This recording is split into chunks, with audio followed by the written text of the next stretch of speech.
ॐ अज्ञानतिमिरान्धस्य ज्ञानाञ्जनशलाकया चक्षुरुन्मीलितं येन तस्मै श्रीगुरवे नमः। श्रीचैतन्यमनोभीष्टं स्थापितं येन भूतले स्वयं रूपकदा मह्यं ददाति स्वपदान्तिकं। वन्देऽहं श्रीगुरुः श्रीयुतपदकमलं श्रीगुरून् वैष्णवांश्च श्रीरूपं साग्रजातं सहगण रघुनाथान्वितं तं सजीवं साद्वैतं सावधूतं परिजनसहितं कृष्णचैतन्यदेवं श्रीराधाकृष्णपादान् सहगण ललिता श्रीविशाखान्वितांश्च। हे कृष्ण करुणा सिंधो दीनबंधो जगत्पते गोपेश गोपिकाकांत राधाकांत नमोस्तुते। तप्त कांचन गौरांगी राधे वृंदावनेश्वरी वृषभानुसुते देवी प्रणमामि हरिप्रिये। वाञ्छाकल्पतरुभ्यश्च कृपा सिन्धुभ्य एव च पतितानां पावनेभ्यो वैष्णवेभ्यो नमो नमः। अनन्तकोटिवैष्णववृन्द की जय। नमः ओं विष्णुपादाय कृष्णप्रेष्ठाय भूतले श्रीमते जयपताका स्वामिन् इति नामिने। नमो आचार्यपादाय निताय कृपाप्रदायने गौरकथाधामदाय नगरग्रामतारिणे। नमः ओं विष्णुपादाय कृष्णप्रेष्ठाय भूतले श्रीमते भक्तिवेदान्तस्वामिन् इति नामिने। नमस्ते सारस्वते देवे गौरवाणी प्रचारिणे निर्विशेषशून्यवादी पाश्चात्यदेशतारिणे। जय श्री कृष्ण चैतन्य प्रभु नित्यानंद श्री अद्वैत गदाधर श्रीवासादि गौर भक्तवृंद। हरे कृष्ण कृष्ण कृष्ण हरे हरे हरे राम राम राम हरे हरे। हरे कृष्ण कृष्ण कृष्ण हरे हरे हरे राम राम राम हरे हरे। हरे कृष्ण कृष्ण कृष्ण हरे हरे हरे राम राम राम हरे हरे।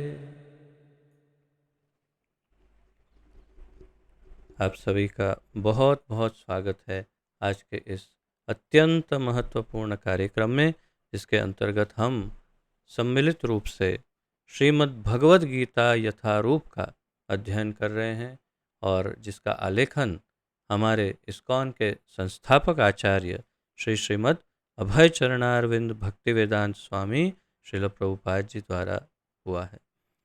श्रील प्रभुपाद की जय।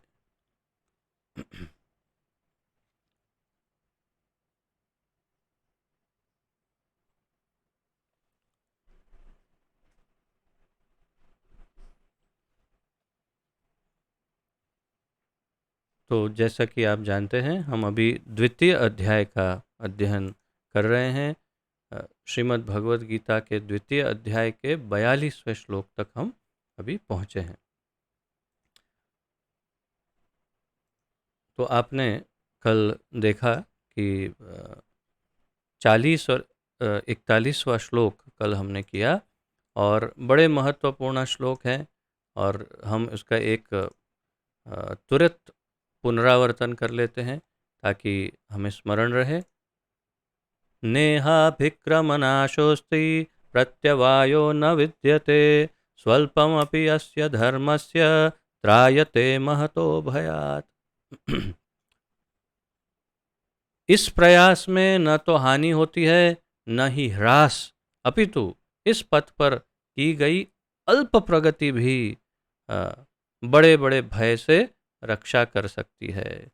तो कल हमने बड़े विस्तार से देखा कि भक्ति योग में, भक्ति में जो भी आगे बढ़ने का प्रयास करता है, भले ही अल्प से अल्प, सुअल्प अगर प्रगति क्यों ना हुई हो, परंतु उसका भविष्य बड़ा उज्जवल है और बड़े बड़े उसके जीवन में आने वाले भय से उसकी रक्षा निश्चित हो जाती है। और फिर हमने इसके बाद दूसरा श्लोक देखा 41वां, व्यवसायात्मिका बुद्धिरेकेह कुरु नंदन बहुशाखायनन्ताश्च बुद्धयो अव्यवसायिनाम। और इसका अनुवाद है, जो इस मार्ग पर चलते हैं वे प्रयोजन में दृढ़ रहते हैं और उनका लक्ष्य भी एक होता है। हे कुरुनंदन, जो दृढ़ प्रतिज्ञ नहीं है उनकी बुद्धि उनके शाखाओं अनेक शाखाओं में विभक्त रहती है। तो इसकी भी हमने विस्तार से चर्चा की थी कि एक भक्त दृढ़ निश्चयी होता है, दृढ़ संकल्पी होता है और दृढ़ता पूर्वक भक्ति में लगा रहता है। और जो सामान्य व्यक्ति रहता है वह, उसकी बुद्धि बहुत सारी कामनाओं में विभक्त हो जाती है और इसीलिए उसे बहुशाखा अनंताश्च कहा। उनकी बुद्धि अनेक शाखाओं में विभक्त रहती है, कोई निश्चित ध्येय नहीं होता और अंततोगत्वा कोई सफलता नहीं प्राप्त होती। परंतु एक भक्त जो है वो मुक्त हो जाता है और उसका एक ही ध्येय रहता है। ये सब हमने कल देखा था। तो आइए 42वें श्लोक से आगे पढ़ते हैं।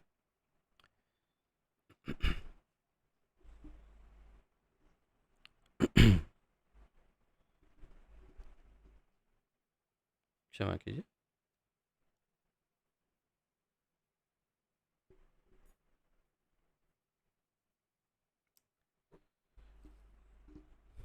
हरे कृष्ण।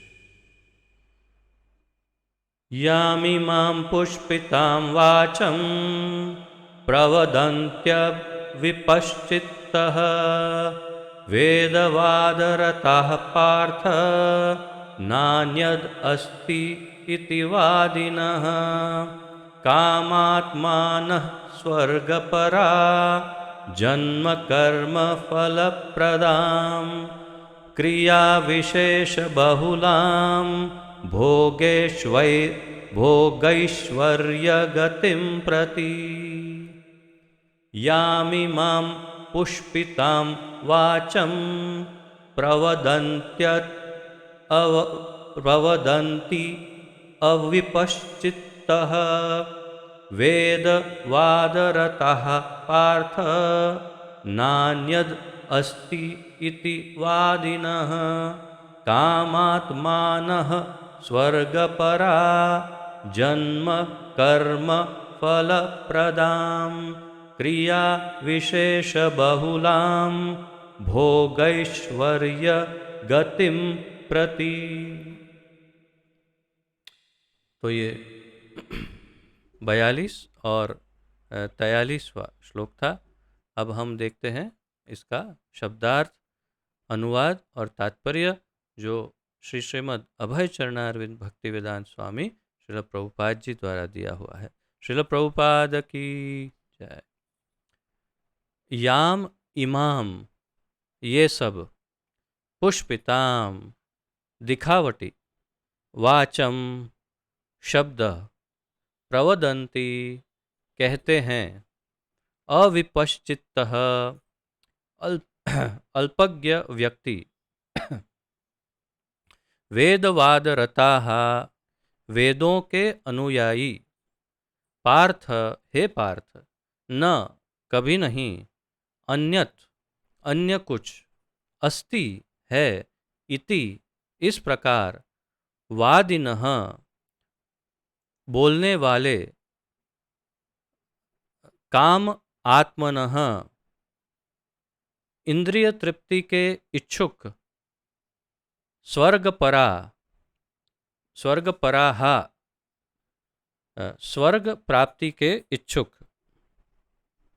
जन्म कर्म फलप्रदाम, उत्तम जन्म तथा अन्य सकाम कर्मफल प्रदान करने वाला, क्रिया विशेष, भड़कीले उत्सव, बहुलाम, विविध, भोग, भोग, इंद्रिय तृप्ति, ऐश्वर्य, तथा ऐश्वर्य गतिम प्रगति प्रति की ओर। अनुवाद: अल्पज्ञानी मनुष्य वेदों के उन अलंकारिक शब्दों के प्रति अति अधिक आसक्त रहते हैं जो स्वर्ग की प्राप्ति, अच्छे जन्म, शक्ति इत्यादि के लिए विविध सकाम कर्म करने की संस्तुति करते हैं। इंद्रिय तृप्ति तथा ऐश्वर्यमय जीवन की अभिलाषा के कारण वे कहते हैं कि इससे बढ़कर और कुछ नहीं है। अब कुछ एक आश्चर्यजनक बात यहाँ पर भगवान कर रहे हैं। यामिमाम पुष्पिताम वाचम प्रवदन्ति अविपश्चितः वेदवादरतः पार्थ। वेदवादरतः, हमने एक एक शब्दों के अर्थ देखे, लेकिन परंतु फिर से ध्यान देते हैं इस पर। भगवान कहते हैं ये सब पुष्पिताम, और ये सब पुष्पिताम अर्थात दिखावटी, वाचम शब्द, प्रवदंती कहते हैं कौन? अल्पज्ञ व्यक्ति। और कैसे अल्पज्ञ व्यक्ति? वेदवाद रताः, वेदों के अनुयायी। उसका अर्थ क्या हुआ? भगवान एक प्रकार से वेदों की निंदा कर रहे हैं। किस प्रकार? अब अनुवाद में देखें। अल्पज्ञानी मनुष्य वेदों के उन अलंकारिक शब्दों के प्रति अति अधिक आसक्त रहते हैं जो स्वर्ग की प्राप्ति, अच्छे जन्म, शक्ति इत्यादि के लिए विविध सकाम कर्म करने की संस्तुति करते हैं। अब इसको वाक्य को तोड़ करके एक एक हिस्से को अलग से देखते हैं। विविध सकाम कर्म करने की संस्तुति करते हैं, अर्थात अलग अलग सकाम कर्म करने के लिए हमें बताते हैं, बोलते हैं, कहते हैं। कौन?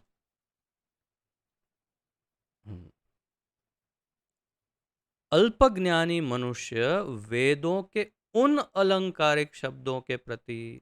अब वेदों के उन अलंकारिक शब्दों को एक हिस्से में लेते हैं और यहाँ लिखा है विविध सकाम कर्म करने की संस्तुति करते हैं। तो अब इसे जोड़ें तो वेदों के उन अलंकारिक शब्द विविध सकाम करने की संस्तुति करते हैं। अर्थात वेदों में ये लिखा है कि आप सकाम कर्म कीजिए। कैसे सकाम कर्म? यहाँ पर बताए उदाहरण, जो स्वर्ग की प्राप्ति, अच्छे जन्म, शक्ति इत्यादि। तो वेदों में ये विविध प्रकार के सकाम कर्म करने के लिए प्रेरित किया गया है लोगों को, सामान्य समुदाय, जन समुदाय को, सामान्य रूप से सभी को क्या करने के लिए? स्वर्ग की प्राप्ति करने के लिए। अच्छा जन्म, अर्थ ब्राह्मण ऐसे कुल में जन्म लेने के लिए, अच्छे कर्म करने के लिए, और शक्ति प्राप्त करने के लिए, विविध प्रकार के यज्ञ आदि, अनुष्ठान आदि करने के लिए। ये सब बातें कहाँ लिखी है? वेदों के उन अलंकारिक शब्द, अलंकारिक। यामिमाम पुष्पिताम वाचः। पुष्पिताम, पुष्प अर्थात फूल। अंग्रेजी में बिल्कुल यही कहावत है। ये इसको कहते हैं फ्लावरी वर्ड्स। फ्लावरी वर्ड्स मतलब फ्लावर्स, फूल जैसे शब्द। तो अरे तू बहुत ज़्यादा ही कुछ मीठा मीठा बोल रहा है, लगता है तेरा कुछ अलग हेतु है। हम कहते हैं ना, कोई ज़्यादा ही मीठा बोले तो इतना क्यों मस्का मारता है, इतना क्यों मीठा मीठा बोलता है। बिल्कुल वही बात भगवान अर्जुन को कह रहे हैं। ये वेद जो है ना, बहुत मीठे मीठे शब्द बोलते हैं, यामिमाम पुष्पिताम वाच।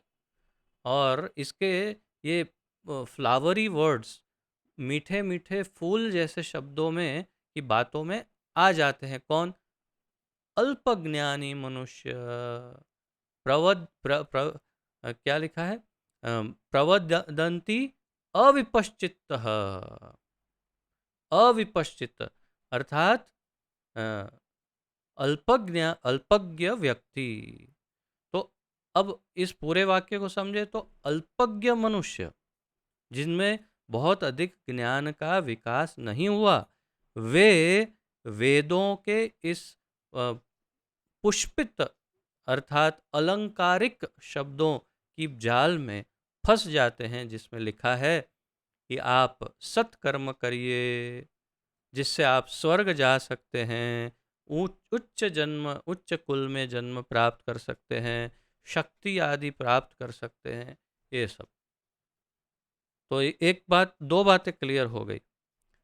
वेदों के पीछे पड़े रहने वाले उतने बुद्धिमान नहीं हैं, और वेदों में सकाम कर्म की संस्तुति है, सिर्फ वही है ऐसा नहीं है। वेदों में भगवान की बड़ी छिपी हुई व्याख्या है, छिपी हुई है, स्पष्ट व्याख्या नहीं है वेदों में, छिपी हुई व्याख्या वेदों में है। परंतु मुख्य रूप से जैसे सामवेद इत्यादि, मतलब किस प्रकार चंद्रलोक में जाकर बस सकते हैं, सोम रस कैसे प्राप्त कर सकते हैं, ऐसे अनेक सुख भोग के साधनों का पूरा ज्ञान वेदों में दिया हुआ है। तो भगवान ने अर्जुन को क्या कहा? भगवान ने अर्जुन को कहा कि अल्पज्ञानी मनुष्य वेदों के उन अलंकारिक शब्दों के प्रति अत्यधिक आसक्त रहते हैं जो स्वर्ग की प्राप्ति, अच्छा जन्म इत्यादि के लिए विविध सकाम कर्म की संस्तुति करते हैं। इंद्रिय तृप्ति तथा ऐश्वर्यमय जीवन की अभिलाषा के कारण वे कहते हैं कि इससे बढ़कर और कुछ नहीं है। जो अर्जुन को उपदेश देना है वो अगले श्लोक में देंगे भगवान। और यहाँ पर क्या कहते हैं? उन्हीं लोगों के लिए जो भ्रमित हैं, थोड़े कम बुद्धि वाले हैं, और उनके लिए और व्याख्या कर रहे हैं। आगे कहते हैं इंद्रिय तृप्ति तथा ऐश्वर्यमय जीवन की अभिलाषा के कारण। ये वे कौन? वो लोग कहते हैं कि इससे बढ़कर और कुछ नहीं है। वेदवादरता, वेदवादरताम पार्थ, ये सब वेदी वेदी लोग हैं जो ऐसे वेद के पीछे पड़े हैं और कहते हैं हाँ, इससे ऊपर और कुछ नहीं है, जो है ये फाइनल है, वेद ही फाइनल है, वेद से ऊपर कुछ नहीं है। ऐसा एक समाज भी स्थापित है हमारे बीच में कि जो लोग इतने अधिक वेदों के पीछे पड़े हैं कि वो किसी अन्य ग्रंथ को, किसी देवता, भगवान, ऐसे किसी भी कुछ में नहीं मानते, बस केवल वेद और यज्ञ, यज्ञ करो, वेद वेद पढ़ो, वेद पढ़ो, यज्ञ करो। तो यहाँ भगवान स्वयं उन लोगों की बात कर रहे हैं। क्यों? क्योंकि उनको मूल हेतु उनका इंद्रिय तृप्ति है और ऐश्वर्यमय जीवन है। अब ये कैसा ऐश्वर्यमय जीवन और इंद्रिय तृप्ति है, उसकी व्याख्या बहुत बढ़िया से प्रभुपाद जी तात्पर्य में करेंगे कि कैसा सुख, कैसे सुख के पीछे ये लोग वेदों के पीछे और यज्ञ आदि के पीछे पड़े रहते हैं। अभी समझाएंगे।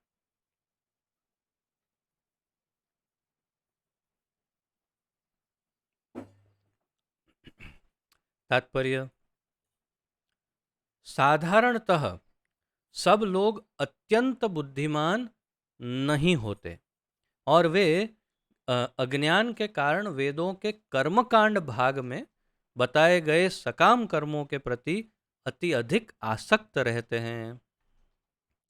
वे स्वर्ग में जीवन का आनंद उठाने के लिए इंद्रिय तृप्ति कराने वाले प्रस्तावों से अधिक और कुछ नहीं चाहते। जहाँ मदिरा, तथा तरुणियां उपलब्ध हैं और भौतिक ऐश्वर्य सर्वसामान्य है। प्रभुपाद जी समझाते हैं कि बहुत से ये तो आप सबका अनुभव, हम सबका अनुभव है कि सभी की बुद्धि एक समान नहीं होती। आप अपने घर में ही देख लीजिए, आपको अलग अलग बुद्धि के स्तर वाले मनुष्य आपके अपने ही घर की छत के नीचे मिल जाएंगे, जिसमें सबका लेवल अलग अलग है बुद्धि का। और ये कभी हम अपेक्षा नहीं कर सकते सबकी एक समान बुद्धि है। तो इसीलिए कुछ ऐसे लोग जो है तो बुद्धिमान परंतु उतने अधिक भी नहीं कि भगवान को समझ सके, तो वे फिर वेदों के कर्म कांड वाले जो हिस्से हैं उन सब की ओर अधिक आकर्षित हो जाते हैं, और फिर उनमें बताए हुए सकाम कर्मों के प्रति वे आकर्षित होकर, आसक्त होकर फिर क्या करते हैं, वे स्वर्ग में जीवन का आनंद उठाने के लिए, तो उनको ये समझ में आ गया, वेदों में लिखा है कि स्वर्ग में किस प्रकार का सुख मिलता है, वहाँ पर कैसा मुक्त जीवन है, वहाँ पर कोई बंधन नहीं, वहाँ की आयु 10,000 वर्ष है, और 10,000 वर्ष तक सुख भोग, इंद्रिय भोग बिना किसी रोक टोक के किया जा सकता है।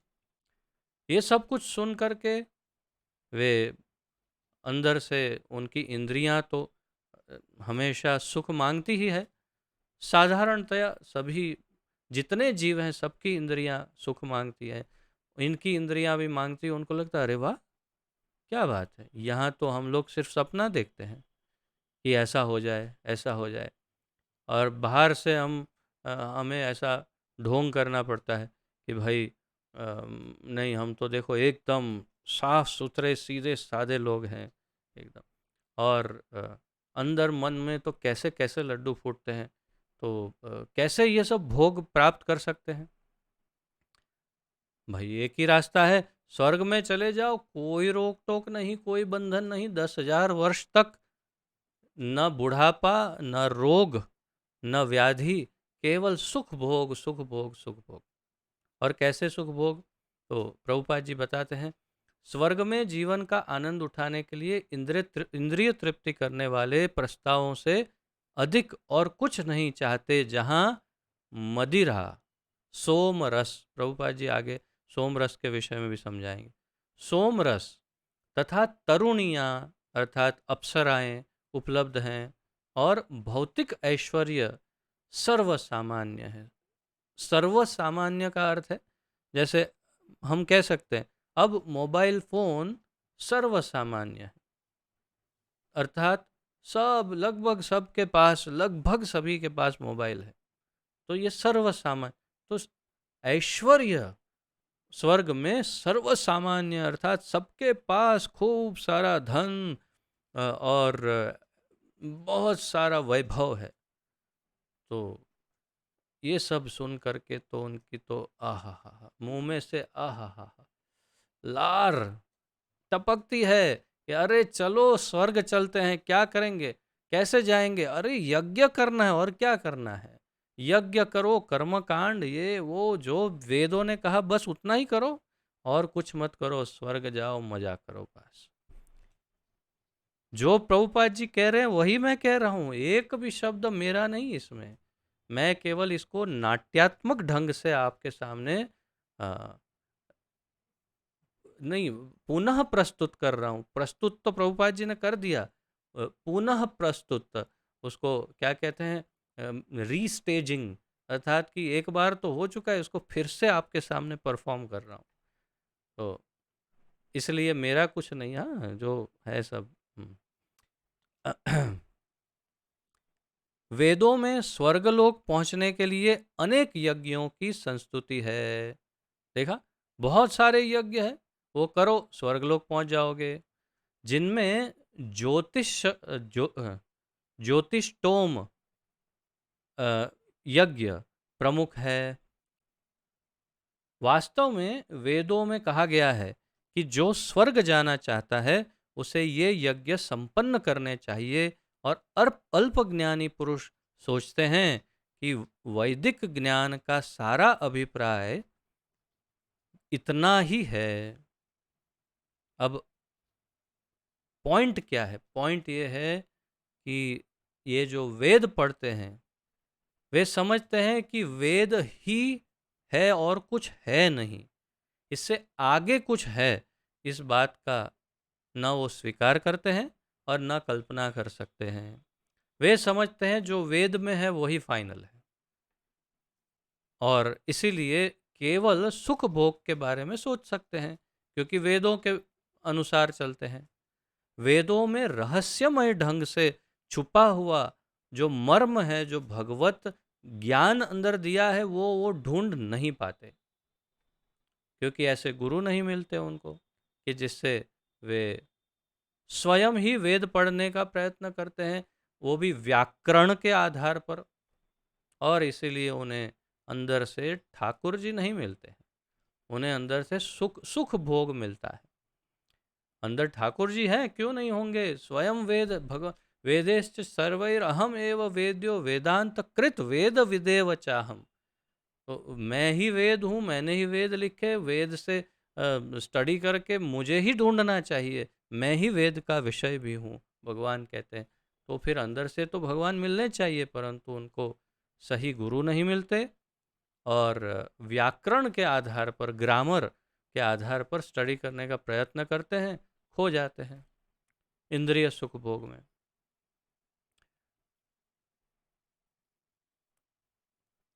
ऐसे लोगों के लिए कृष्ण भावनामृत के दृढ़ कर्म में स्थित हो पाना अत्यंत कठिन है। ऐसे लोग कृष्ण भावनामृत के दृढ़ कर्म में नहीं स्थित हो सकते।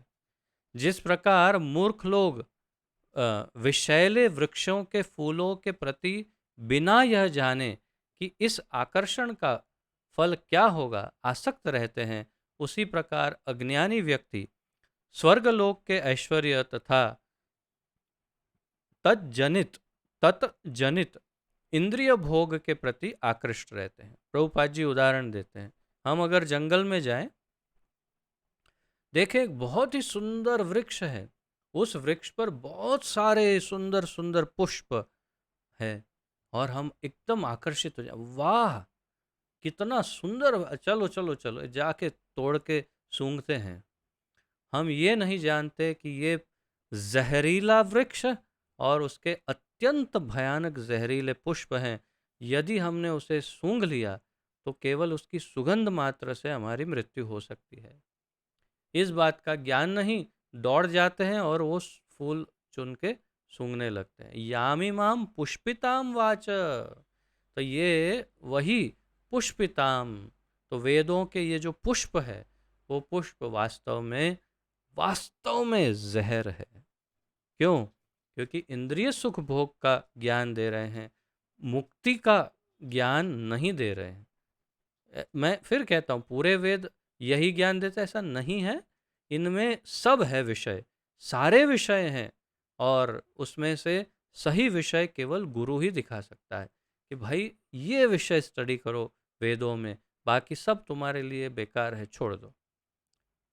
परंतु जो सही गुरु नहीं प्राप्त कर पाते, वे फिर ये जिसे अंग्रेजी में कहते हैं मिसडायरेक्ट हो जाते हैं, और ये सब सुख भोग के चक्कर में पड़ जाते हैं।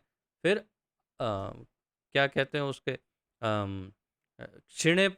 क्षिणे पुण्य मर्त्य लोकम पुनः विशंति। तो एक बार स्वर्ग जाते हैं और पुण्य क्षीण हो जाते हैं, और मृत्यु लोक में फिर जन्म लेना पड़ता है, फिर नया चक्कर चालू। तो फिर फायदा क्या हुआ?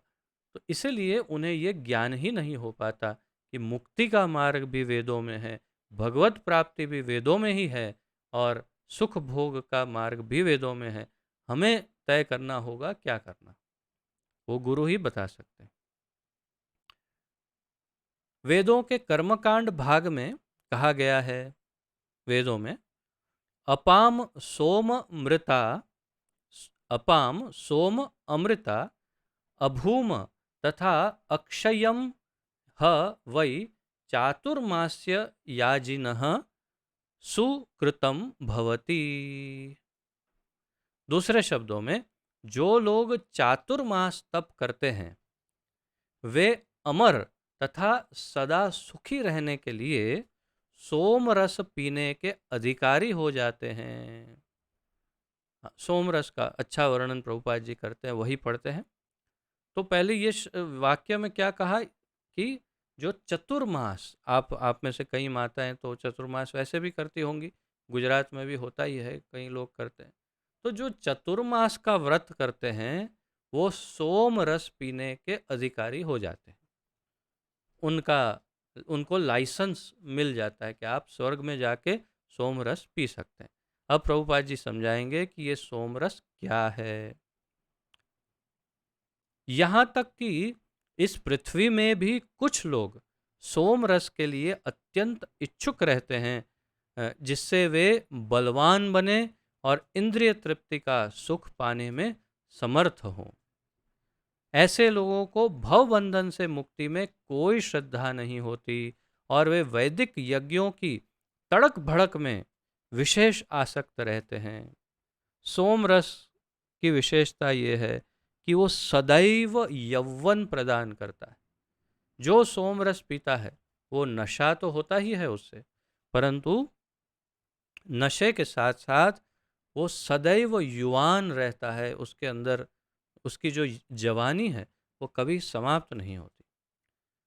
तो भोग कर सकता है, मुख्य कारण तो वही है।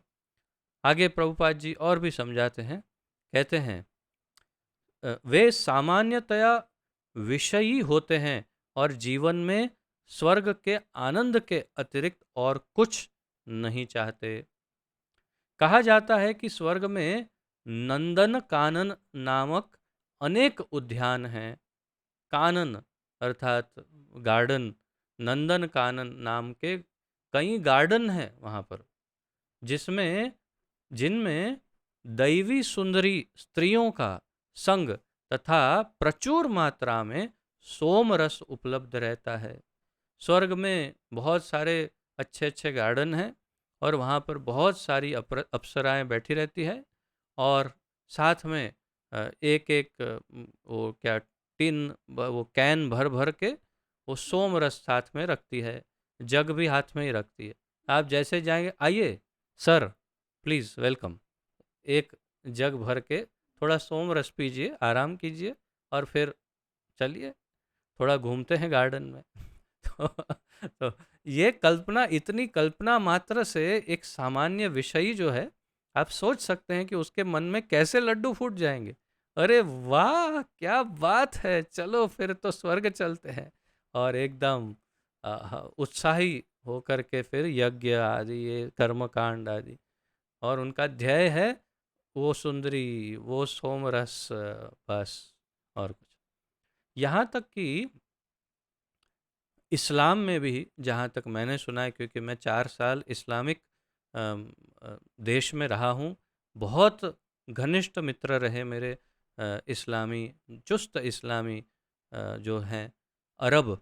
तो उन्होंने मुझे समझाया कि वास्तव में इस्लाम में भी ये इसी बात का वर्णन है कि आपको जन्नत प्राप्त होगी और जन्नत के अंदर बहुत सारी मदिरा, बहुत सारी स्त्रियां, बहुत सारा सुख भोग है, वहाँ कोई रोक टोक नहीं। तो उस जन्नत के आकर्षण में लोग कई बार भ्रमित हो जाते हैं। तो ये हमारे वेदों में भी है, ये क्रिश्चियनिटी में भी हेवन हेवन के बारे में बहुत सारा वर्णन है, स्वर्ग, और इस्लाम में भी है। तो इस प्रकार, और है ये वास्तव में जो है स्वर्ग तो है ही, और ये जो कुछ भी यहाँ लिखा है वो भी सत्य है। परंतु वहाँ पर 10,000 वर्ष बिताने के बाद पुनः मर्त्यलोकम पुनः विशंति, वापस धरती पर जन्म लेना पड़ता है, फिर वापस मेहनत करनी पड़ती है और फिर पता नहीं क्या होगा। ऐसा शारीरिक सुख निस्संदेह विषयी है।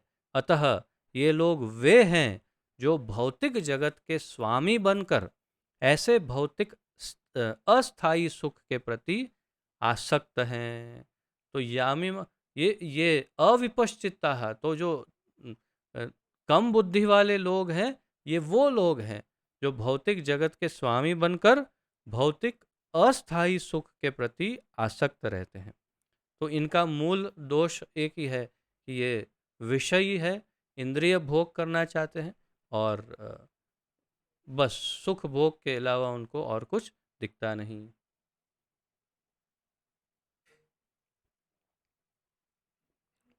तो अब 44वां श्लोक देखते हैं।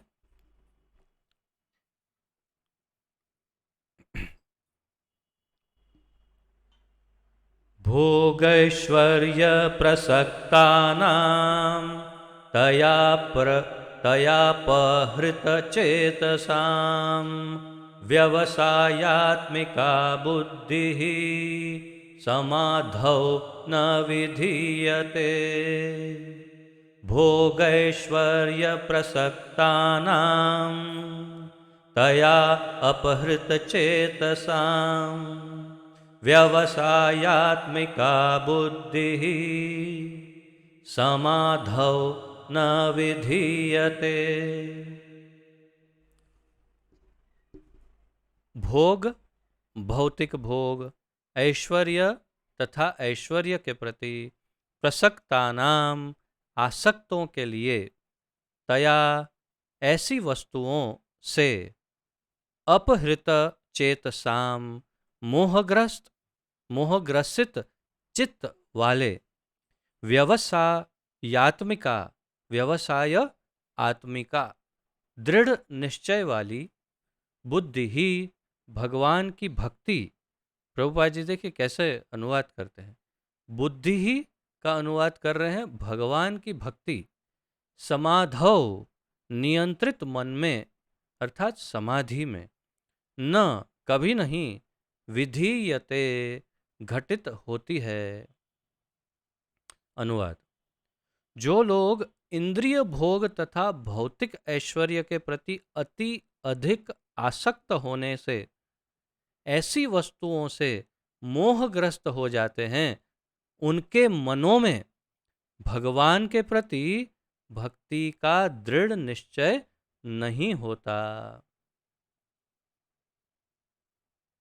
समझते हैं, जो लोग इंद्रिय भोग तथा भौतिक ऐश्वर्य के प्रति अति अधिक आसक्त होते हैं, तो जो लोग इंद्रिय भोग, सुख भोग और भौतिक ऐश्वर्य, मेरे पास इतना बड़ा बंगलो, गाड़ी, नौकर चाकर, ये होना, ऐश्वर्य के प्रति अति अधिक, एक होता है आसक्ति, हाँ सबके मन में होता है, हर एक के मन में होता है कि एक अच्छा घर हो, एक गाड़ी हो, ये, लेकिन अधिक आसक्त तो कुछ लोग थोड़े ज़्यादा आसक्त होते हैं कि नहीं नहीं होना ही चाहिए, उसके लिए थोड़ी मेहनत कर, और कुछ होते हैं अति अधिक आसक्त, अर्थात उनके एक नशे की तरह कि नहीं गाड़ी बंगला ये वो चाहिए चाहिए चाहिए बस।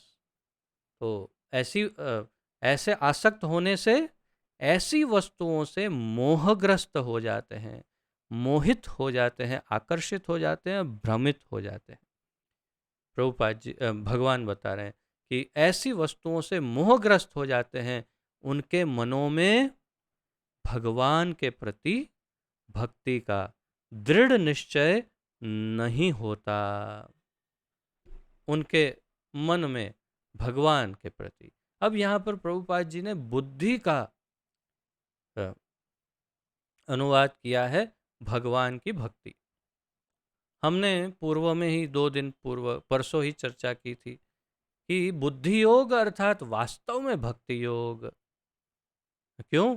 भगवान ने अपने अपने शब्दों में इस बात को कहा 10वें अध्याय के 10वें श्लोक में, तेषां सतत युक्तानां भजतां प्रीतिपूर्वकं ददामि बुद्धि योगम तम येन माम उपयान्ति ते।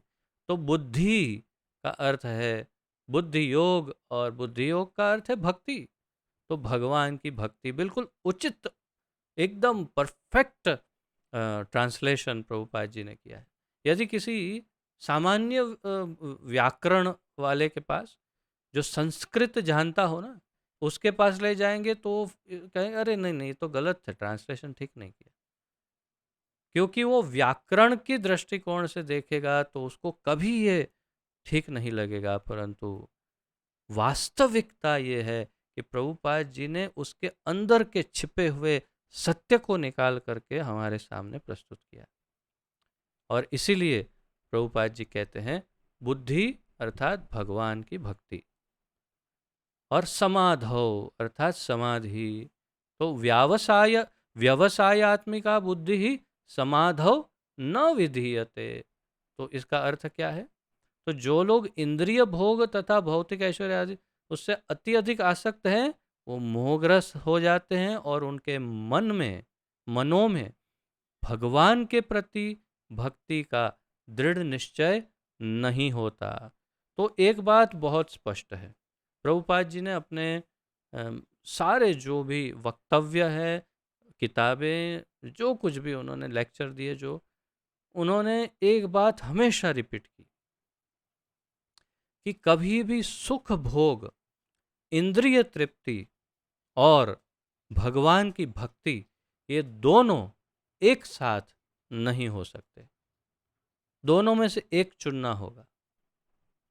या तो अपनी इंद्रियों को सुख प्रदान करो कुत्ते और बिल्ली की तरह, जैसे कुत्ते बिल्ली करते हैं वैसे सब अपने अपने इंद्रियों के सुख भोग, और या तो फिर अगर भगवान की भक्ति करनी है तो इंद्रियों पर कंट्रोल करो, और कोई रास्ता नहीं।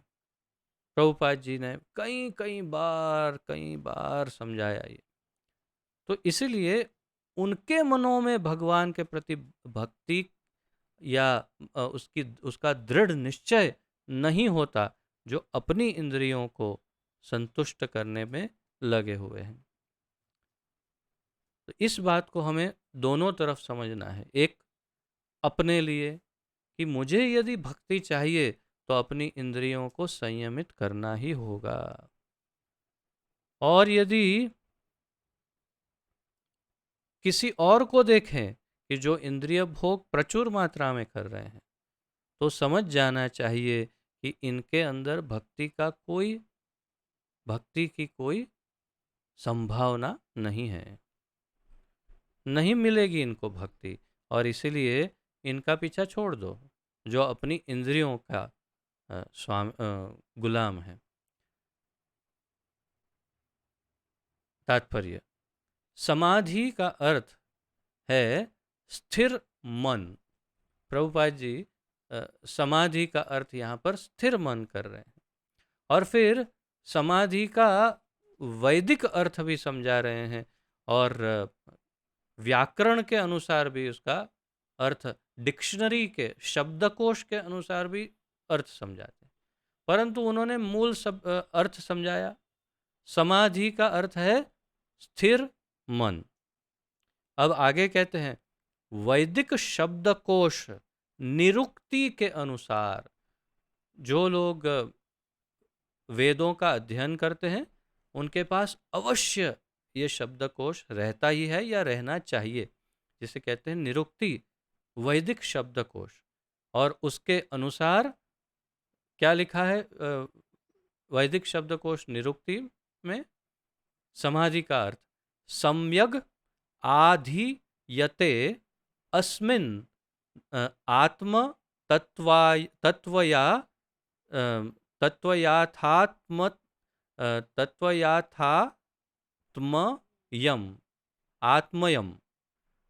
तो ये बहुत एक ही पूरा शब्द है, जिसको मैं जितना मेरे से हो सका मैंने एक एक शब्द अलग करने का प्रयत्न किया, अन्यथा सम्यग आधीयतेस्मिन्नात्म तत्व याथात्म्यम, ये एक शब्द है। इसमें एक शब्द में अनेक शब्दों की संधि है। इसका अर्थ है जब मन आत्मा को समझने में स्थिर रहता है तो उसे समाधि कहते हैं। जब मन आत्मा को समझने में स्थिर रहता है तो उसे समाधि की स्थिति कहते हैं। हम अलग अलग अलग ढंग से समझते आए हैं इस शब्द को समाधि, परंतु वास्तविक अर्थ प्रभुपाद जी ने यहाँ समझा दिया। जो लोग इंद्रिय भोग में रुचि रखते हैं अथवा जो ऐसी क्षणिक वस्तुओं में मोहग्रस्त हैं, उनके लिए समाधि कभी भी संभव नहीं है। किसके लिए समाधि संभव नहीं है? जो लोग इंद्रिय भोग में रुचि रखते हैं अथवा जो ऐसी क्षणिक वस्तुओं से मोहग्रस्त हो जाते हैं, उनके लिए समाधि संभव नहीं है।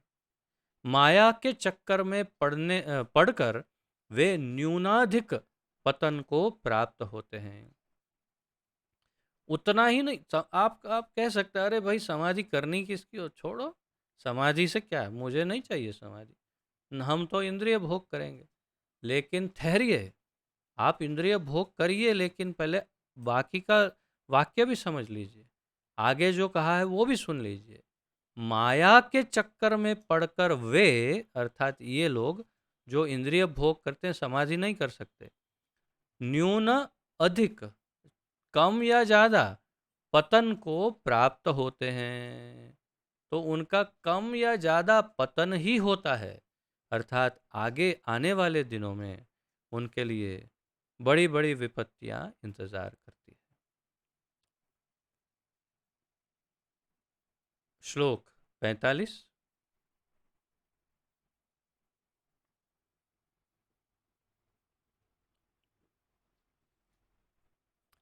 तो जो मैं आपको बता रहा था, अब भगवान अर्जुन को कहेंगे कि तुम्हें इन वेदों का क्या करना चाहिए, तुम्हें वेदों को पढ़ना चाहिए, वो ये सब बातों को मानना चाहिए, क्या करना चाहिए, वो अब यहाँ पर बताएंगे। त्रैगुण्य विषया वेदा निस्त्रैगुण्यो भवार्जुन निर्द्वन्द्वो नित्यसत्त्वस्थो निर्योगक्षेम आत्मवान्। त्रैगुण्य विषया वेदा निस्त्रैगुण्यो भवार्जुन निर्द्वन्द्वो नित्यसत्त्वस्थो निर्योगक्षेम आत्मवान्। त्रैगुण्य विषया वेदा निस्त्रैगुण्यो भव अर्जुन निर्द्वन्द्वो नित्य सत्वस्थो निर्योगक्षेम आत्मवान। त्रैगुण्य, त्रय तीन, प्राकृतिक तीन गुणों से संबंधित, विषयाः विषयों में, वेदाः वैदिक साहित्य, निस्त्रैगुण्य प्रकृति के तीनों गुणों से परे, निस्त्रैगुण्य त्रिगुणों से नहीं, तीन गुण नहीं, उससे ऊपर, भव हो अर्जुन, हे अर्जुन, निर्द्वंद्वः द्वैत भाव से मुक्त, नित्य सत्वस्थः नित्य शुद्ध सत्व में स्थित, निर्योगक्षेम लाभ तथा रक्षा के भावों से मुक्त, आत्मवान आत्मा में स्थित। अनुवाद। वेदों में मुख्यतया प्रकृति के तीनों गुणों का वर्णन हुआ है। हे अर्जुन, इन तीनों गुणों से ऊपर उठो, समस्त द्वैतों और लाभ तथा सुरक्षा की सारी चिंताओं से मुक्त होकर आत्मपरायण बनो। भगवान ने क्या कहा?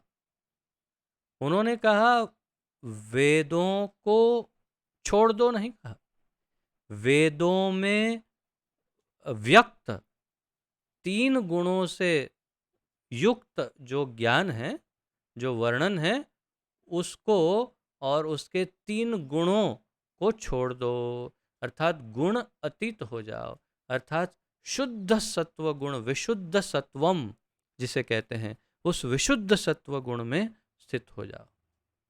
वेदों में मुख्यतया प्रकृति के 3 गुणों का वर्णन हुआ है। हे अर्जुन, इन तीनों गुणों से ऊपर उठो। स्पष्ट, एकदम स्पष्ट मैसेज है, कोई भी कंफ्यूजन नहीं, कोई भी दो राय नहीं, एकदम क्लियर कट मैसेज। वेदों में 3 गुणों का वर्णन है।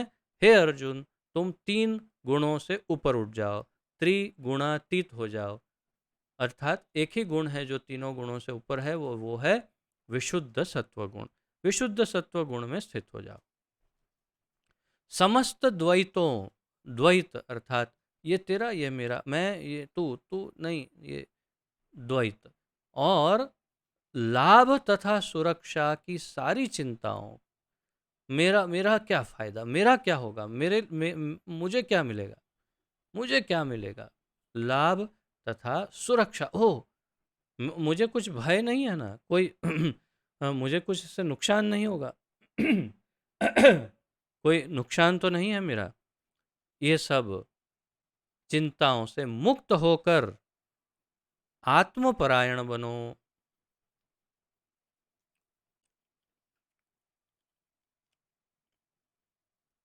अब प्रभुपाद जी अच्छी तरह समझाएंगे तात्पर्य में। सारे भौतिक कार्यों में प्रकृति के तीनों गुणों की क्रियाएं तथा प्रतिक्रियाएं निहित होती है। जितने भी भौतिक कार्य हैं, जितने भी, जो भी, सब भौतिक कार्यों में प्रकृति के तीनों गुणों की क्रियाएं तथा प्रतिक्रियाएं निहित होती है। उदाहरण लेते हैं। पहले तो ये समझिए प्रकृति के कौन से 3 गुण हैं? तमोगुण, रजोगुण और सत्वगुण। तमोगुण अर्थात इतना भयानक और बुरा गुण कि जिसके अंदर सबसे हीन से हीन चीजें हैं, खराब से खराब। रजोगुण अर्थात जो अच्छा और बहुत बुरे के बीच में है, थोड़ा थोड़ा ठीक है, थोड़ा थोड़ा खराब है, थोड़ा अच्छा है इस पर। और सत्व गुण अर्थात जिसमें एकदम शुद्धि और लोगों का कल्याण, अच्छाई, वो सब है।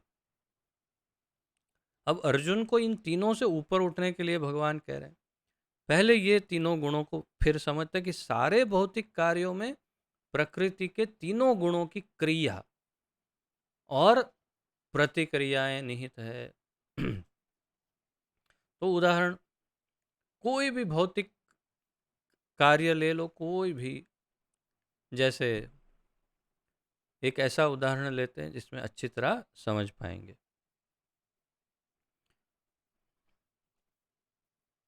जैसे मान लो एक मकान बना रहा है, कोई घर बना रहा है। तो घर बनाने की जो प्रक्रिया है उसके अंदर ईंट लाए, सीमेंट लाए और सलिया सब लेके आए, आर्किटेक्ट ने डिज़ाइन बनाया, और ये जो सुपरवाइज़र कॉन्ट्रैक्टर जो है, कॉन्ट्रैक्टर ने आरंभ किया बनाना। अब ये एक भौतिक प्रक्रिया है। प्रभुपाद जी के अनुसार जो वेदों में लिखा है, हरेक भौतिक प्रक्रिया में तीनों गुण, रजो तमोगुण, रजोगुण और सत्वगुण, तीनों गुणों की क्रियाएं और फिर प्रतिक्रियाएं होती ही है कम या ज्यादा मात्रा में। इसमें रजोगुण की प्रधानता है इस क्रिया में।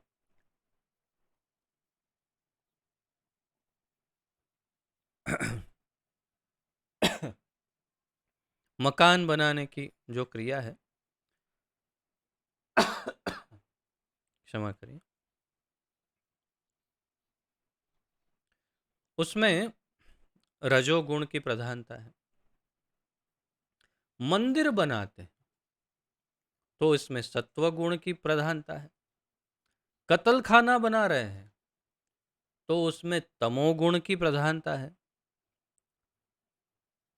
एक पुजारी है, पूजा कर रहा है, उसके सत्व गुण की प्रधानता है, लेकिन दूसरे दो गुण हैं। कोई सिपाही है तो उसमें रजोगुण की प्रधानता है, परंतु सत्व और तमो भी है। और कोई डकैत, लुटारू, कोई चोर आदि या कोई क्रिमिनल है, तमोगुण की प्रधानता है, परंतु कहीं न कहीं छोटे से छोटी मात्रा में भी सत्व और रजोगुण भी है। तो इस प्रकार कोई भी व्यक्ति या कोई भी क्रिया, किसी में भी तीनों गुणों को मिश्रित रूप में देखा जाता है, जिसमें कोई भी एक गुण की प्रधानता होती है। और क्रिया और प्रतिक्रिया, एक्शन एंड रिएक्शन, कोई क्रिया हुई उसकी प्रतिक्रिया, तो क्रिया एक गुण में हुई, प्रतिक्रिया उसी गुण में हो सकती या दूसरे गुण में हो सकती।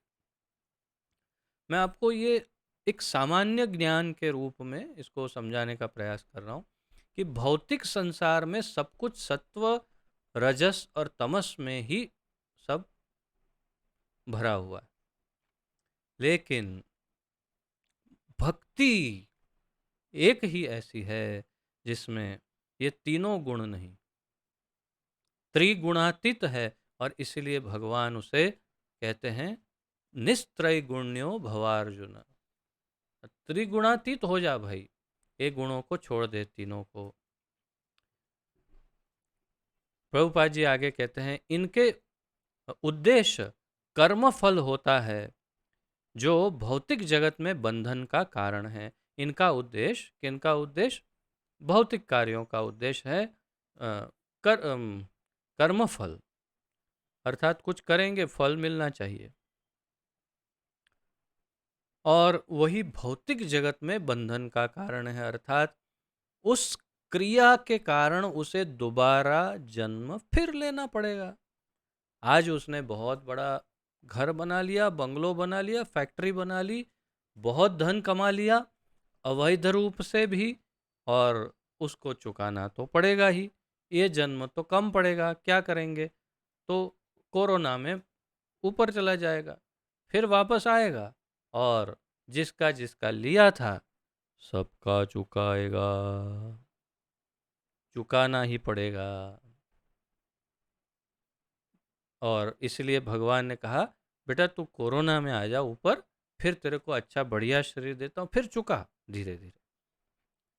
तो इस तरह होता है, इसको बोलते क्रिया प्रतिक्रिया, क्रिया प्रतिक्रिया, त्रिगुणों से भरपूर।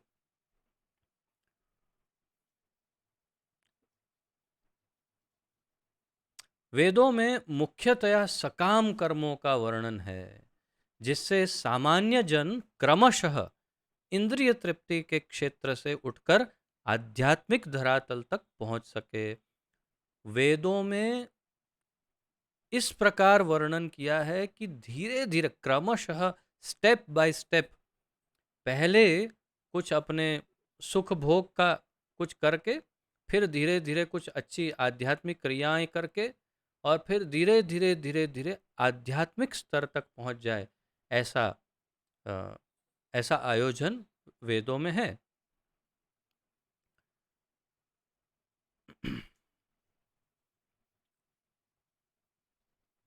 कृष्ण अपने शिष्य तथा मित्र के रूप में अर्जुन को सलाह देते हैं कि वह वेदांत दर्शन के आध्यात्मिक पद तक ऊपर उठे, जिसका प्रारंभ ब्रह्म जिज्ञासा अथवा परम आध्यात्मिकता पर प्रश्नों से होता है। तो यहाँ पर अब प्रभुपाद जी समझा रहे हैं कि आपने तो देखा कि भगवान गुरु हैं, शिष्यस्ते हम शादिमाम त्वाम प्रपन्नम, शिष्य हो गया है अर्जुन। तो अब एक गुरु शिष्य और अपने मित्र के रूप में अर्जुन को सलाह देते हैं, क्या? वेदांत दर्शन के आध्यात्मिक पद तक उठे, अर्थात कि अब ये तीनों गुणों वाला जो हिस्सा है उससे ऊपर उठो भाई अर्जुन। वेदों में जो बताया है वो ठीक है, वो समझ गए तीन गुणों का, अब तुम इससे आगे आ जाओ, ऊपर उठो। कहाँ? निस्त्रय गुण्यो भवार्जुन।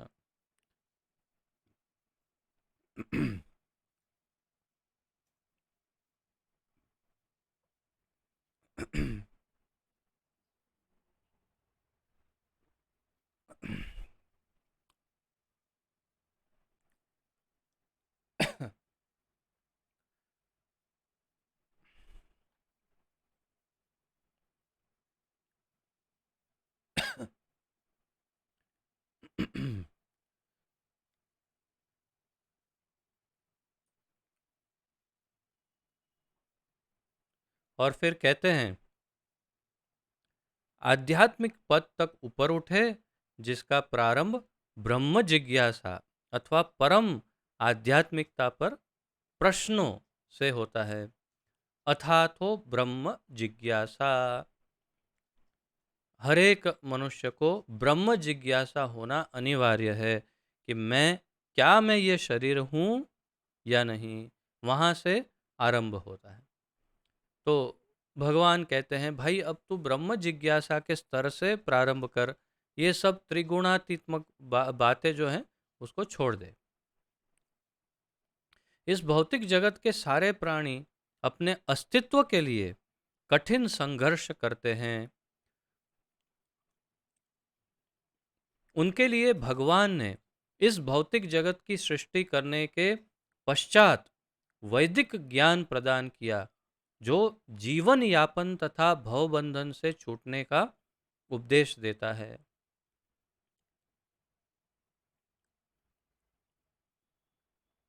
प्रभुपाद जी कहते हैं, इस भौतिक जगत में सारे प्राणी जीवन के लिए कठिन संघर्ष करते हैं, अस्तित्व के लिए। अंग्रेजी में कहते हैं survival of the fittest, survival, the struggle for survival. जीवित रहने के लिए संघर्ष, अपने अस्तित्व के लिए संघर्ष करते हैं सारे जीव। उनके लिए जो संघर्ष कर रहे हैं, उनके लिए भगवान ने इस भौतिक जगत की सृष्टि करने के पश्चात वैदिक ज्ञान प्रदान किया, जो जीवन यापन तथा भवबंधन से छूटने का उपदेश देता है। तो वेदों का ज्ञान क्यों दिया भगवान ने? ताकि ये संघर्ष हम खत्म कर सके और मुक्त हो सके। जब इंद्रिय तृप्ति का कार्य यथा कर्मकांड समाप्त हो जाता है, तो उपनिषदों के रूप में भगवत साक्षात्कार का अवसर प्रदान किया जाता है।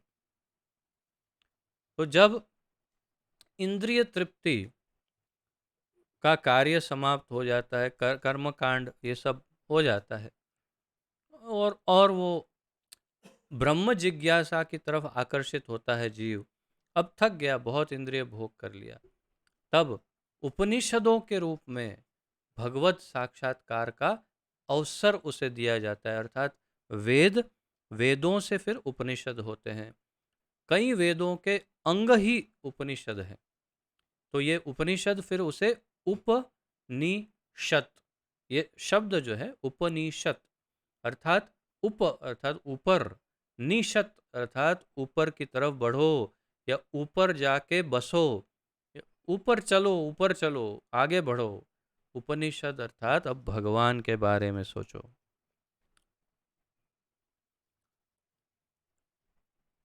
ये उपनिषद विभिन्न वेदों के अंश हैं।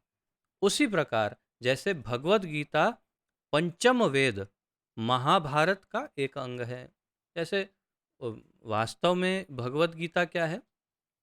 भगवत गीता महाभारत का एक अंग है। उसी प्रकार ये उपनिषद वेदों के ही अंग और अंश हैं। उपनिषदों से आध्यात्मिक जीवन का शुभ आरंभ होता है। हमने सबने मिलकर के ईशोपनिषद का बढ़िया अध्ययन किया, और आप सबको स्मरण है कि कैसे उसमें भगवान के बारे में वर्णन है। तो यहाँ पर प्रभुपाद जी वही बता रहे हैं कि जितने उपनिषद है, 108 उपनिषद है, उपनिषदों से आध्यात्मिक जीवन का शुभ आरंभ होता है।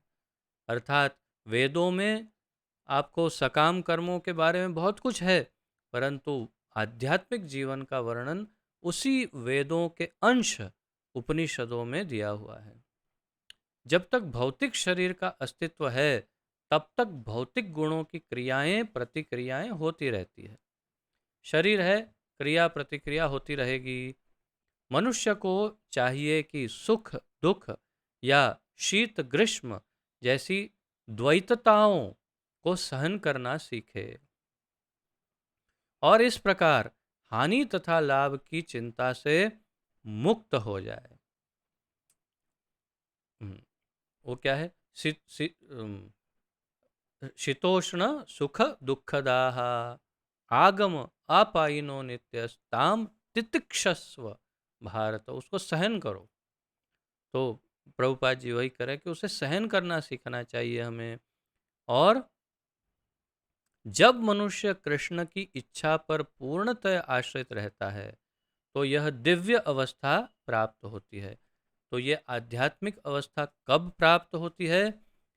जब वह कृष्ण पर पूर्णतया निर्भर रहता है, तब भगवान की इच्छा पर पूर्णतया आश्रित रहता है, तब उसको ये अवस्था प्राप्त होती है, अन्यथा नहीं होती।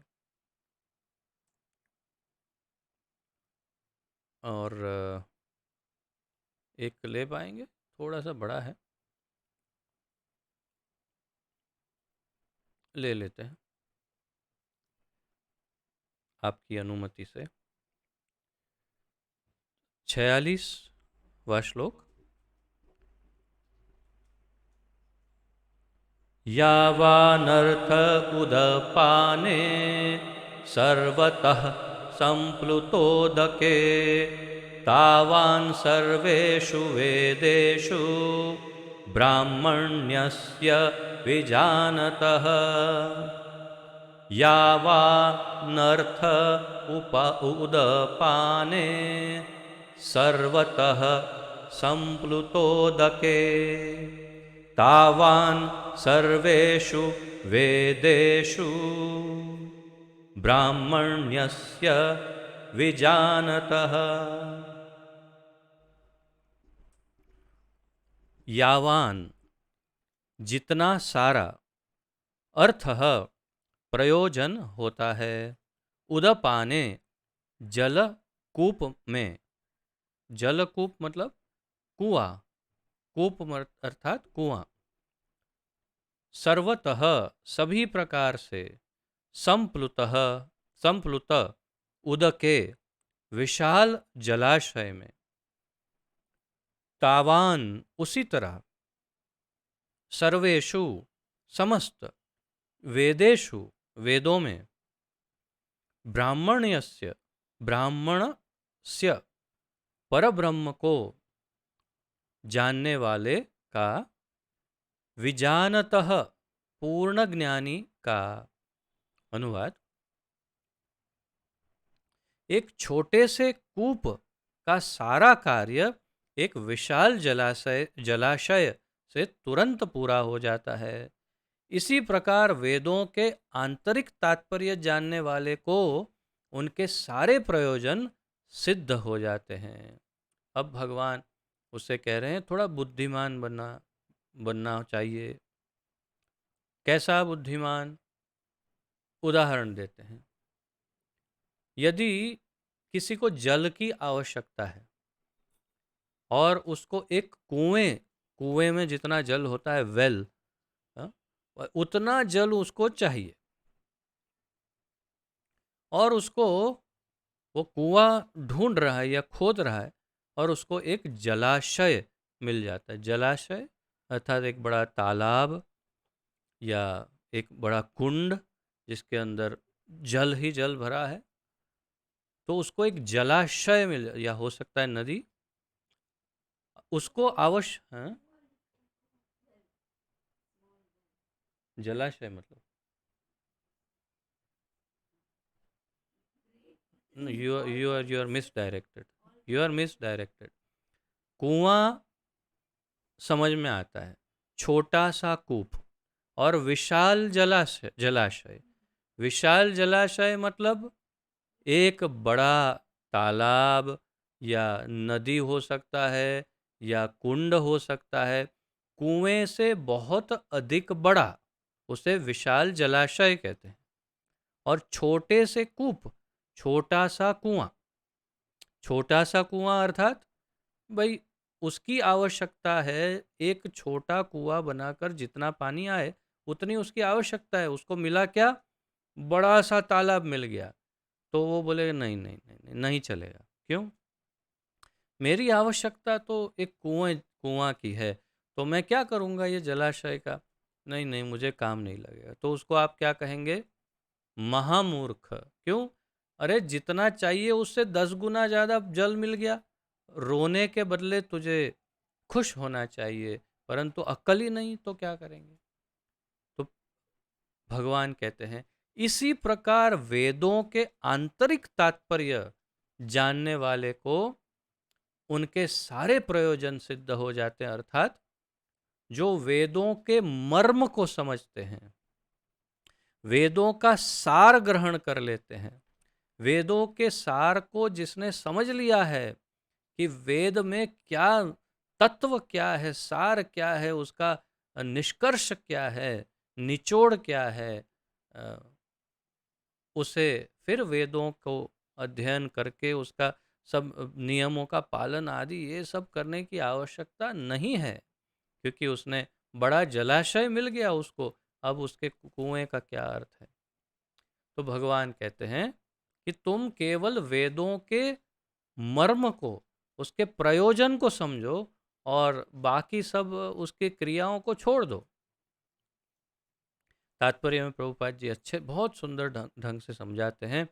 वेदों के कर्मकांड विभाग में वर्णित अनुष्ठानों एवं यज्ञों को का ध्येय आत्म साक्षात्कार के क्रमिक विकास को प्रोत्साहन करना है। वास्तव में ये सब जितनी भी विधियां हैं, कर्मकांडीय विधि या जो कुछ भी, उन सब का अंतिम ध्येय है आत्म साक्षात्कार। और आत्म साक्षात्कार का ध्येय भगवद गीता के 15वें अध्याय में 15वें श्लोक में इस प्रकार स्पष्ट किया गया है। 15.15 भगवद गीता में वेद अध्ययन का ध्येय जगत के आदि कारण भगवान कृष्ण को जानना है। 15.15 में कहा आप में से अधिक भक्तों को ये अवश्य कंठस्थ होगा। ईश्वर सर्वभूतानां हृदय से नहीं नहीं क्या, सर्वस्य चाहम हृदय सन्निविष्टो मत्त स्मृतिर्ज्ञानम अपोहनम च वेदैश्च सर्वैर अहमेव वेद्यो वेदांत कृत वेद विदेव चाहम।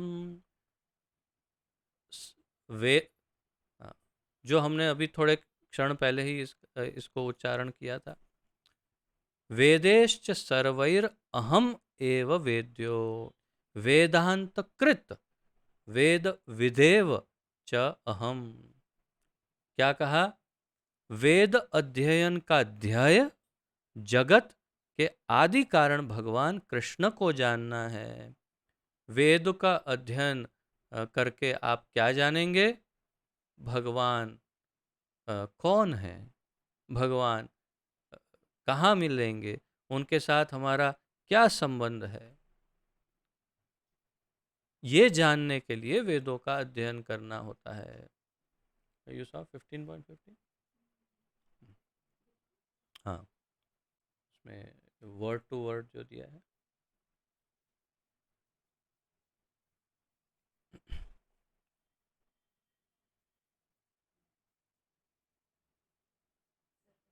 नहीं, सेकंड लाइन इसके। हाँ, हाँ, वेद,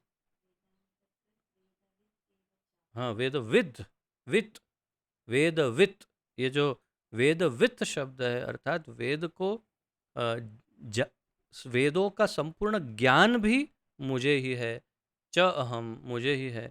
वेदों को संपूर्ण रूप से जानने वाला मैं हूँ, वेदांत कृत वेदों को रचना करने वाला मैं हूँ, और वेदेश्च सर्वैर अहम एव वेद्यो वेदों को स्टडी करके अगर कुछ अंतिम ध्येय उसको समझने का ध्येय है तो वो भी मैं ही हूँ, भगवान कहते हैं।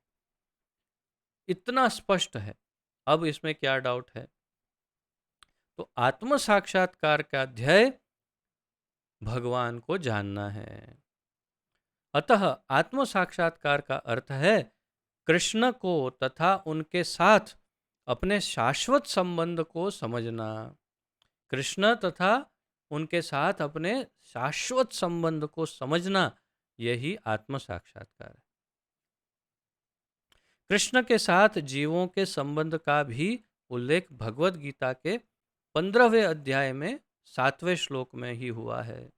15.7 में हमारा उनके साथ क्या संबंध है वो भी उसमें हुआ है। क्या है 15.7? ममेवांशो ममेवांशो जीवलोके जीवभूतः सनातनः मनःषष्ठानि इंद्रियाणि प्रकृतिस्थानि कर्षति। ममेव अंशो जीवलोके, मेरे अंश ये सब जीवात्मा, जीवात्माएं भगवान के अंश रूप स्वरूप हैं।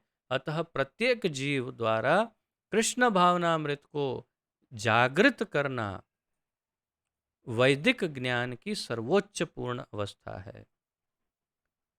श्रीमद् भागवत तीसरे स्कंद 33वें अध्याय का 7वां श्लोक, उसमें इसकी पुष्टि इस प्रकार हुई है। अहो बतश्वपचो तो गरीयान यज्जिह्वाग्रे वर्तते नाम तुभ्यं ते पुस्तपस्ते जुहुवः स्नुरार्या ब्रह्मानुचूर्णाम गृह्णन्ति ये ते। अहो बत श्वपचो अतो गरीयान, श्वपचो अर्थात कुत्ता खाने वाला, यज्जिह्वाग्रे, यह जिह्वा अग्रे, वर्तते नाम तुभ्यम, जिह्वा के अग्रभाग में तुम्हारा नाम है। किसको? कुत्ता खाने वाला। तेपुस तपस्ते जुहुवः स्मनुरार्या ब्रह्मानुचूर्णाम गृह्णन्ति येते। हे प्रभो, आपके पवित्र नाम का जप करने वाला भले ही चांडाल जैसे निम्न परिवार में क्यों न हो, यहाँ स्पष्ट लिखा है कुत्ता खाने वाला, श्वपच, ऐसे निम्न परिवार में क्यों न हो, कौन? आपके पवित्र नाम का जप करने वाला क्यों न हो, किंतु वह आत्म साक्षात्कार के सर्वोच्च पद पर स्थित होता है। फिर से, आपके पवित्र नाम का जप करने वाला भले ही चांडाल जैसा नीच निम्न परिवार में क्यों न उत्पन्न हुआ हो, किंतु वह आत्म साक्षात्कार के सर्वोच्च पद पर स्थित होता है। भगवान के नाम की महिमा और भक्ति की महिमा इसमें स्पष्ट है। ऐसा व्यक्ति अवश्य ही वैदिक अनुष्ठानों के अनुसार सारी तपस्याएं संपन्न किए होता है। ऐसा व्यक्ति अवश्य ही वैदिक अनुष्ठानों के अनुसार सारी तपस्याएं संपन्न किए होता है। जो भगवान के नाम का जप और कीर्तन करता है, उसने सारे वैदिक अनुष्ठान कर लिए समझ लेना चाहिए। ये प्रमाण है भागवत का। और अनेकानेक बार तीर्थ स्थानों में स्नान करके वेदों का अध्ययन किए होता है। अर्थात जो भगवान के नाम का स्मरण, जो उच्चारण और जप कीर्तन कर रहा है, उसने अनेक बार तीर्थ स्थानों में स्नान किया, वेदों का अध्ययन किया और सारी तपस्याएं अनुष्ठान सब कर लिए, ऐसा समझ लेना चाहिए। ऐसा व्यक्ति आर्य कुल में सर्वश्रेष्ठ माना जाता है। श्रीमद् भागवत 3:33-7, इस बात को हमेशा याद रखिए। बहुत सुंदर श्लोक है ये कंठस्थ करने योग्य है। बहुत ही अद्भुत श्लोक है। इसमें ये स्पष्ट कहा कि जो भगवान के नाम का जप करता है, भगवान का भक्त है, उसको कुछ और करना बाकी नहीं रहता। अतः मनुष्य को इतना बुद्धिमान तो होना ही चाहिए, प्रभुपाद जी कहते हैं, कि केवल अनुष्ठानों के प्रति आसक्त न रहकर वेदों के उद्देश्य को समझे और अधिक अधिक अधिक अधिकाधिक इंद्रिय तृप्ति के लिए ही स्वर्ग लोक जाने की कामना न करे। इस युग में सामान्य व्यक्ति के लिए न तो वैदिक अनुष्ठानों के समस्त विधि विधानों का पालन करना संभव है और न सारे वेदांत तथा उपनिषदों का सर्वांग अध्ययन कर पाना सहज है। वेदों के उद्देश्य को संपन्न करने के लिए प्रचुर समय, शक्ति, ज्ञान तथा साधन की आवश्यकता होती है। मैंने एक बार आपको कहा था किसी क्लास में, बहुत समय पूर्व, मेरे दादाजी के पास चारों वेद थे। तो मैंने देखा, ऐ- ऐसा लग रहा था कि आधा रूम उन किताबों के की साइज से भर जाता। इतने बड़े बड़े आप देखेंगे, आर्य समाज ने प्रिंट किए हैं वेद, तो या फिर गीता प्रेस गोरखपुर में भी कुछ कुछ हैं। आप देखिए तो इतने बड़े बड़े, इतने मोटे मोटे ऐसे वेद। वेद कोई सामान्य नहीं है। उसके लिए, उसको पढ़ने के लिए कितना समय, शक्ति, ज्ञान और साधना की आवश्यकता है, और विविध साधनों की भी आवश्यकता। इस युग में ऐसा कर पाना संभव नहीं है, प्रभुपाद जी कहते हैं। किंतु वैदिक संस्कृति का परम लक्ष्य भगवान नाम संकीर्तन द्वारा प्राप्त हो जाता है, जिसकी संस्तुति पतित आत्माओं के उद्धारक भगवान चैतन्य द्वारा हुई है। श्री चैतन्य महाप्रभु ने कह दिया, केवल हरिनाम संकीर्तन करो और सारे वेदों का सार इसी में निहित है।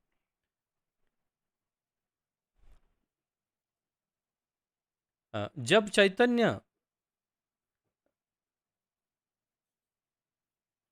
जब भगवान श्री चैतन्य महाप्रभु से महान वैदिक पंडित प्रकाशानंद सरस्वती ने पूछा कि आप वेदांत दर्शन का अध्ययन न करके एक भावुक की भांति पवित्र नाम का कीर्तन क्यों करते हैं, तो उन्होंने उत्तर दिया कि मेरे गुरु ने मुझे बड़ा मूर्ख समझकर भगवान कृष्ण के नाम का कीर्तन करने की आज्ञा दी। गुरु मोरे मूर्ख देखी करिला शासन, है ना, ये सब हमने पढ़ा था। अतः उन्होंने ऐसा ही किया और वे पागल की भांति भावोन्मत्त हो गए। इस कलयुग में अधिकांश जनता मूर्ख है और वेदांत दर्शन समझ पाने के लिए पर्याप्त शिक्षित नहीं है। वेदांत दर्शन के परम उद्देश्य की पूर्ति भगवान के पवित्र नाम का कीर्तन करने से हो जाती है। वेदांत वैदिक ज्ञान की पराकाष्ठा है और वेदांत दर्शन के प्रणेता तथा ज्ञाता भगवान कृष्ण है। सबसे बड़ा वेदांती तो वह महात्मा है जो भगवान के पवित्र नाम का जप करने में आनंद लेता है। संपूर्ण वैदिक रहस्यवाद का यही चरम उद्देश्य है। बोलो हरे कृष्णा कृष्ण कृष्ण हरे हरे, हरे राम राम राम हरे हरे। यही भगवान नाम जप और संकीर्तन करते रहना, यही वेदों का सार और चरम उद्देश्य यही है। तो इसी के साथ यहीं पर आज विराम लेते हैं। कल फिर यहीं से आगे बढ़ेंगे। यदि किसी का कोई प्रश्न आदि उत्कंठा हो तो प्रस्तुत कर सकते हैं और अपने अपने वीडियो को ऑन कर सकते हैं।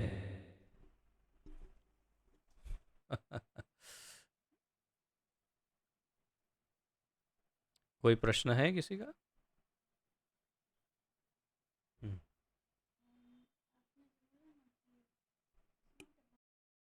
वेट, हाँ,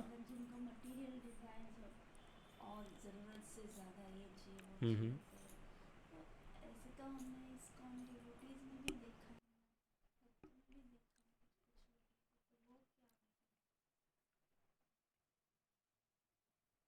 प्रश्न थोड़ा गंभीर है, इसलिए मैं सोच रहा हूँ कि प्रस्तुत करूँ कि नहीं, परंतु बात तो ठीक है।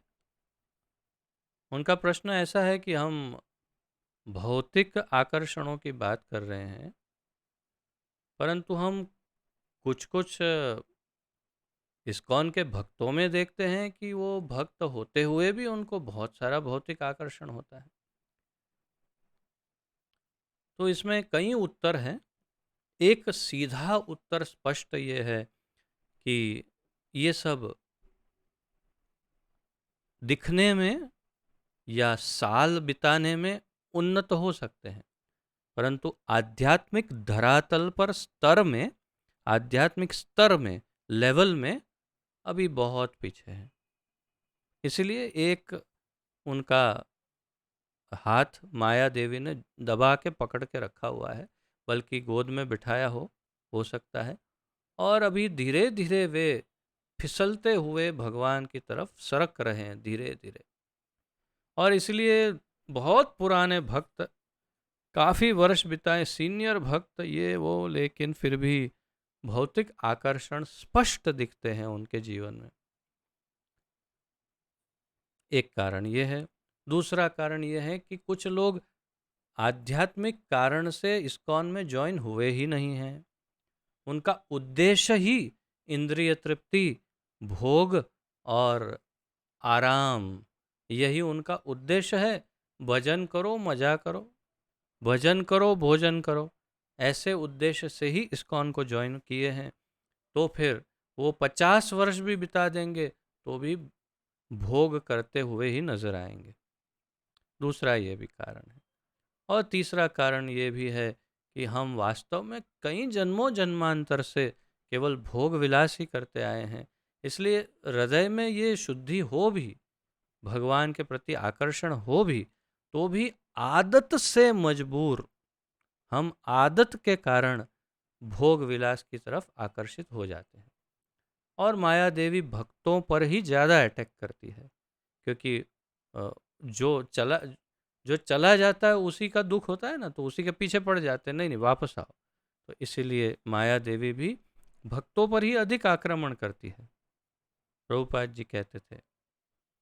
और इसलिए भक्तों को हमेशा सावधान रहना चाहिए।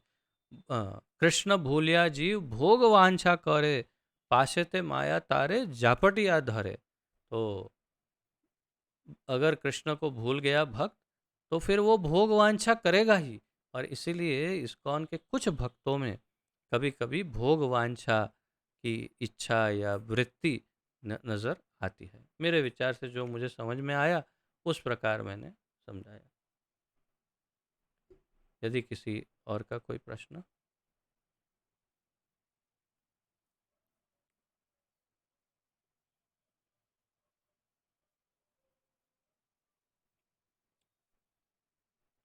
ठीक है, यदि और कोई प्रश्न ना हो तो विराम लेते हैं और फिर एक साथ नाम जप करेंगे। आइए प्रणति निवेदन करते हैं। पतित पावन अभय चरणारविंद भक्ति वेदांत स्वामी श्रील प्रभुपाद की जय। पतित पावन गुरुदेव की जय। निताय गौर प्रेमानंदे। हरि हरि बोल। आप सबके चरणों में कोटि कोटि दंडवत प्रणाम। आप सबका बहुत बहुत बहुत धन्यवाद। हरे कृष्णा।